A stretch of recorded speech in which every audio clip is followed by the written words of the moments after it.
In every generation, there is a pattern. A small group rises, not by numbers, but by influence. They do not need the masses. They need the gatekeepers, the scribes, the storytellers, the ones who shape perception. And once they control the narrative, they control the people. This is not new.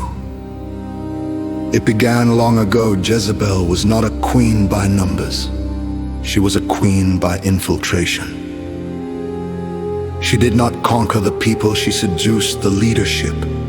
She inserted her ideology into the bloodstream of the kingdom. And once the kings accepted her, the people followed. Not because they believed, but because they were told to believe. This is how minority rule works. It bypasses the soul and targets the system. It does not argue, it overwhelms. It does not persuade, it programs. And once the programming begins, truth becomes irrelevant. Emotion replaces evidence, loyalty replaces logic, and rebellion becomes virtue. Today, we see the same pattern.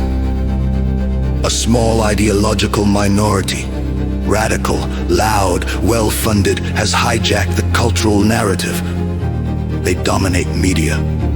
They flood education. They weaponize entertainment. And they do not need to win debates. They only need to control the microphone. Young people are especially vulnerable, not because they are weak, but because they are unformed. They are searching for identity, meaning, purpose. And the extremists offer all three, wrapped in slogans, hashtags, and emotional urgency. But when asked what they are fighting for, they cannot answer. They repeat phrases, they cite headlines, but they cannot explain, because they were never taught to think, only to react. This is not accidental. It is strategic. God allows it. He permits the rise of ideological chaos to test discernment, to expose the difference between inherited belief and earned conviction. And just like in ancient Israel, the infiltration begins with leadership.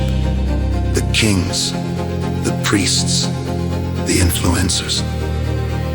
And once they fall, the people follow. But the blueprint remains. Even when the system is corrupted, the soul can resist. Even when the narrative is hijacked, the truth can whisper. And that whisper is divine. It is the echo of 𝙭, the memory of covenant, the spark that refuses to die.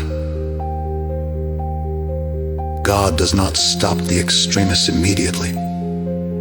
He allows the tension to build. He permits the confusion to spread, because every generation must choose, not blindly, not emotionally, but consciously. And that choice is the test. This is Chapter 4. Minority rule is not a glitch. It is a feature of the divine strategy. It reveals who is awake and who is asleep, who follows truth and who follows trend. And in the end, it is not the loudest voice that wins. It is the one that remembers the blueprint.